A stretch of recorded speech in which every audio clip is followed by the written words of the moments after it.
Taste Daily. Taste the Daily.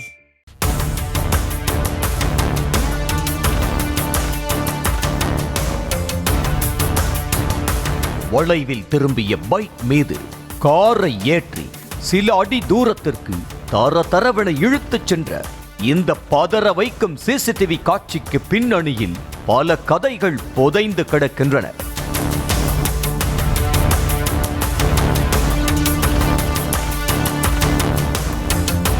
Tiruvallur மாவட்டம் கும்மிடிப்பூண்டி அருகே எளாவூர் தலையாரி பாளையத்தைச் சேர்ந்த திமுக பிரமுகரான ரகு என்பவரது மகன் பார்த்திபன் பச்சையப்பன் கல்லூரியில் படித்து வந்த நிலையில் ரூட்டு தள விவகாரத்தில் சிக்கி பாதியிலேயே கல்லூரி படிப்பை நிறுத்திக் கொண்டார். இந்த நிலையில் கடந்த மாதம் 2ஆம் தேதி திருமணத்திற்கு சென்றுவிட்டு பைக்கில் வந்த பார்த்திபன் அதிவேகமாக வந்ததாக கூறப்படுகிறது.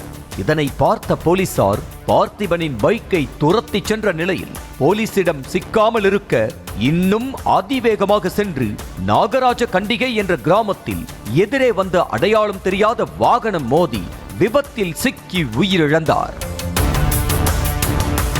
இந்த சமயத்தில் விபத்தில் இறந்த பார்த்திபன் கஞ்சா போதையில் தான் விபத்தில் சிக்கியதாக ஊருக்குள் தகவல் பரவி இருக்கிறது. ஏற்கனவே புத்திர சோகத்தில் இருந்த ரகுவுக்கு மகன் கஞ்சாவுக்கு அடிமையானதாக வெளியான தகவல் பெரும் மன உளைச்சலை கொடுத்திருக்கிறது.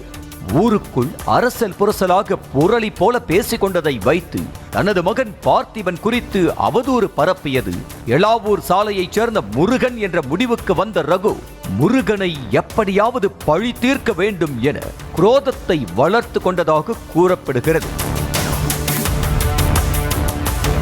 அத்தோடு தன் மகன் மீது அவதூறு பரப்பிய காரணத்திற்காக முருகனின் ஒரே மகனான கல்லூரியில் படிக்கும் சந்தோஷ் என்பவரை கொலை செய்ய ரகு சபதம் எடுத்து காத்திருந்ததாக சொல்லப்படுகிறது. மேலும் சபதத்தை முடிக்க முருகனின் மகன் சந்தோஷ் மீது காரை ஏற்ற வருவது போல் மிரட்டவே பொறுத்து பார்த்த முருகன் ரகு வீட்டுக்கு நேரிலேயே சென்று பார்த்திபன் குறித்து தாம் எதுவும் பேசவில்லை என விளக்கியும் கூட ரகுவுக்கு இருந்த குரோதம் குறையவில்லை. இந்த நிலையில் கடந்த 3ஆம் தேதி மயான கொள்ளை திருவிழாவின் போது முருகனின் மகன் சந்தோஷை கொலை செய்ய திட்டமிட்டு காரில் எளாவூர் சாலையில் காத்து கொண்டிருந்தார் திமுக பிரமுகர் ரகு. ஆனால் எதிர்பாராத விதமாக சந்தோஷின் பைக்கை வேறொரு பள்ளி மாணவன் ஓட்டி வந்தார். பள்ளி மாணவன் வளைவில் திரும்பியதும் எதிரே கார் நிற்பதை பார்த்து பைக் வேகத்தை குறைக்க முற்பட்ட நிலையில் சடாரென பயங்கர சப்தத்துடன் பைக் மீது மோதிய கார் தரவென சில அடி தூரத்திற்கு பள்ளி மாணவனை இழுத்துச் சென்றது பார்ப்பவர்களை நடுநடுங்க வைத்தது.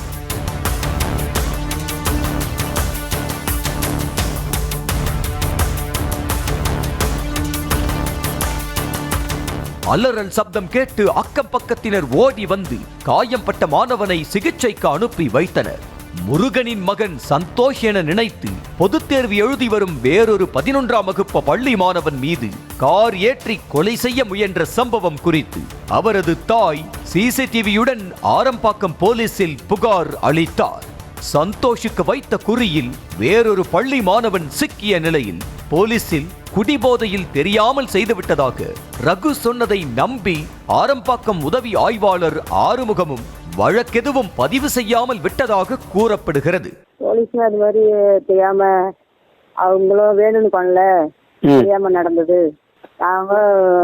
நாங்க அந்த அதிர்ச்சியில பிள்ளைக்கு நடந்த அதிர்ச்சியில அவங்க அம்மா வந்து கம்ப்ளைண்ட் பண்ணிட்டாங்க. நீங்க படிக்கலன்னு சொன்னாங்க. யாரு கம்ப்ளைண்ட் எழுதுனது?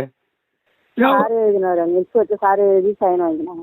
ஒரு பேரு தெரியாது, நாங்க சாரு ஒருத்தர் அவர் எழுதி காம்ப்ரமைஸ் லெட்டர் வாங்கிட்டாரு. சார் சொன்னாரு, சார் எழுதி என்னோட சைன் வாங்கினாங்க. என்னன்னு முதல் நாள் இந்த கூத்தெல்லாம் நடக்க மறுநாளும் முருகன் மீது தாக்குதல் நடத்த ரகு தரப்பு ஆட்கள் அறிவாளுடன் வந்த சம்பவமும் சிசிடிவியில் பதிவாகி உள்ளது. இந்த சம்பவம் குறித்தும் முருகன் ஆரம்பாக்கம் போலீசாரை அணுகிய நிலையில் அந்த புகாரிலும் எந்த நடவடிக்கையும் எடுக்கவில்லை என கூறப்படுகிறது. கார் ஏற்றி கொலை செய்ய முயன்ற ரகுவுக்கு ஆதரவாக ஆரம்பாக்கம் காவல் உதவி ஆய்வாளர் ஆறுமுகம் உடந்தையாக இருந்து வழக்கேதும் பதிவு செய்யாமல் சமாதானம் பேசி பிரச்சனையை முடிக்க பார்த்ததாக சொல்லப்படுகிறது. மகன் இறந்த துக்கத்தில் கண்மூடித்தனமாக 2 பேரை கொலை செய்ய முயன்ற ரகு மீது வழக்கு பதிவு செய்து நடவடிக்கை எடுக்க வேண்டும் என கோரிக்கை எழுந்துள்ளது.